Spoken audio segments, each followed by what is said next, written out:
Hello guys, welcome back my YouTube channel Mr. Devs. আমি আজি মোৰ লগত আছে মোৰ সখী হৰি আৰু তাৰ মানে কি হয় এওৰটো দোকান আছে পাৰ্লাৰ চলাই তাৰ মাজতে তেওঁৰ কম মাটি আছে কিন্তু কম মাটিত কেনেকৈ খেতি কৰিব পাৰি তাকে আজি আমাৰ এই ভিডিঅ'টোত দেখুৱাম আৰু সেই কাৰণে চাব আহিছিলোঁ ভিডিঅ'টো তেনেকুৱা খাস নহয় কিন্তু আপোনালোকে চাব একেবাৰে কম মাটিত কেনেকৈ আপোনাৰ বহুত ধৰণৰ খেতি আলু কবি মটৰ গাজৰ এনেকৈ বহুতখিনি খেতি কৰিব পাৰি তাকে আজি চাব আহিছোঁ চাওক ভিডিঅ'টো আগবাঢ়ো অলপ ধুনীয়াকৈ লগাইছোঁ মানে বিশেষকৈ মানে কম মাটি না কম মাটিত কেনেকুৱাকৈ খেতি কৰিব লাগে মানে বিশেষকৈ কম মাটিত খেতি কৰিব লাগিলে অলপ কষ্ট বেছি হয় বিশেষকৈ ধৰা ইয়াত ৰঙালাও লগাইছোঁ ধনিয়া লগাইছোঁ তাৰে মাজত আকৌ বিন লগাইছোঁ ৰঙালাও উঠি যাব ধনিয়া উঠি যাব বিনো হ'ব আপোনাৰ আকৌ কবিৰ মাজতে আপোনাৰ ৰঙালাও লাগিব ইয়াত কবি কাটি দিম ৰঙালাও বাগাই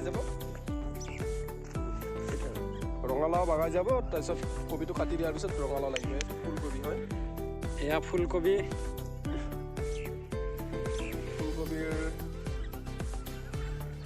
এইটো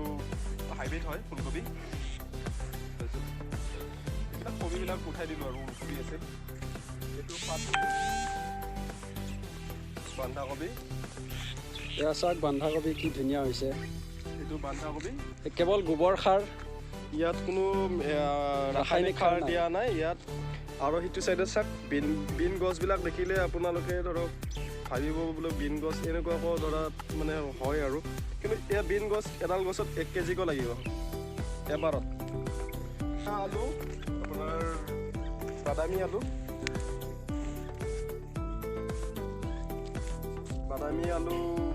প্ৰডাকশ্যন আমাৰ ইয়াত মই যোৱা বছৰ কৰিছিলোঁ যোৱা বছৰ 1 কেজিত মই 20 কেজি পাইছিলোঁ এইবাৰ মই 10 কেজি ৰুইছোঁ 1 কেজিত 10 মানে 1 কেজিত 20 কেজি পাইছিলোঁ মানে যোৱা বছৰ এয়াতো 2 কুইণ্টেল এইবাৰ 10 কেজি 2 কুইণ্টেলমান হ'ব লাগে আৰু এইটো খাচী আলু বৰ্তমান আৰু টাইম লাগিব মৰিছে আৰু গছজোপা মৰিছে মানে হোৱা নাই কাৰণ গছ মৰি যোৱাৰ পিছতে আমি আলুটো উঠা পূৰা মানে আমাৰ এইটো গোবৰ সাৰত কৰা না এইবিলাক গছবিলাক মৰি যাব তেতিয়াই তলত আলুবিলাক ডাঙৰ হয় না আলুটো লাগিছে আলুটো মই দেখুৱাই দিব পাৰোঁ আলু এইটো হৈছেনে নাই মই আলুটো ওলাই দেখুৱাই আছোঁ আলু হৈছে অনুমান আলু হৈছে আলু লাগিব ধৰিছে আলু দেখিলে ক'ব পাৰিব কিন্তু আলু ডাঙৰ হোৱা নাই এতিয়াও বিশেষকৈ মই এডাল গছ দেখুৱাই দিছোঁ খাচী আলু এইটো ডাঙৰ হোৱা নাই গছ মৰা নাই গছ কেঁচা আছে এইটো মানে বেছি দিন হোৱা নাই ৰোৱা বিশেষকৈ দেখিছে আলুৰ মাজে মাজে ৰঙালাও যেতিয়া আলুবিলাক খান্দি দিব তেতিয়া ৰঙালাওবিলাকো ডাঙৰ হৈ যাব তেতিয়া গোটেই জেগাখিনিত ৰঙালাওবিলাক ডাঙৰ হ'ব ন তাৰপাছত আপোনালোকে চাওক মই ইয়াত মটৰ লগাইছিলোঁ মানে এইটো মটৰটো মানে ইয়াৰ পৰা অনা নাই মানে এইটো বাহিৰৰ পৰা আনিছিলোঁ এইটো মটৰটো মানে লাগিব ধৰিছেহে বিশেষকৈ এইটো মটৰ এডাল গছত 1 কেজিকৈ মটৰ লাগিব এডাল গছত 1 কেজি মানে এনেকুৱা এডাল গছত 1 কেজি লাগিব 1 কেজিকৈ লাগে এতিয়া লাগিব ধৰিছে এইটো মানে চাইজ বহুত ডাঙৰ এইটো আপোনাৰ এইটো মটৰ মানে লাগিছে ফুল সৰাই নাই ইয়াৰ চাইজ হ'ব আপোনাৰ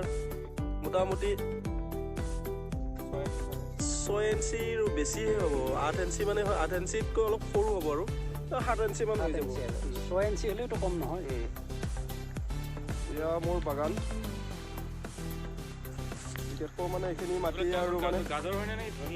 এইটো গাজৰ হয় মোৰ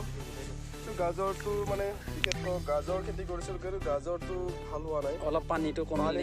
দিয়া হৈছে মানে সময় নাই মই এটা কামত লাগি থাকিব নোৱাৰোঁ একেবাৰে কম মাটিত আৰু এয়া এইখিনি এৰিয়া গোটেই যিখিনি আছে সেইখিনি মোৰ মানে এয়া ধান খেতি কৰা হৈ গৈছে কেইবিঘামান আছে আপোনাৰ ইয়াত মোৰ 8 বিঘা মাটি খেতি তাৰপিছত আপোনাৰ ধানৰ মাজত মাছো দিয়া হয় আকৌ ইয়াত মোৰ এয়া এইখন মানে এনেই আমাৰ বৰজাৰী বিল বুলি কয় ইয়াত জেং টেং দিয়া হৈ আছে মানে এইবিলাকত মই মাছ চাছ মানে ইয়াৰ পৰা অলপ ইনকাম হয় আৰু কিবা এটা মাছ চাছ তাৰ মানে ওপৰত ধানো থাকিল তলত আপোনাৰ মাছো দিয়া থাকিল থাকিল এইটো একদম মানে নতুন হেৰি আজিকালি চবেই কৰা হৈছে এইবিলাক চাওক ইয়াত পানীটো অলপ মাটিটো দ সেইকাৰণে ইয়াত মাছো থাকে মাছ দিয়া হৈছে ইয়াত মাছ দিয়া হয়েই আৰু এইবিলাক ফিচাৰী দেখিছে ফিচাৰী পাৰে পাৰে এনেকৈ ৰঙালাও দিয়া গৈছে চাৰিপিনে আছে ৰঙালাও এইবিলাক আৰু এইপিনে আমাৰ জাতিলাও লাগি আছে জাতিলাও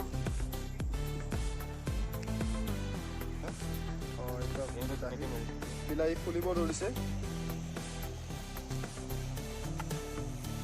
ইয়াত দেখিছে কঠীয়া এই কঠীয়াবিলাক সেই তাতে লগাইছে তাতে আপোনাৰ এনেকুৱা ছিষ্টেম কৰিছে যিহেতু দ মাটি তাতে আপোনাৰ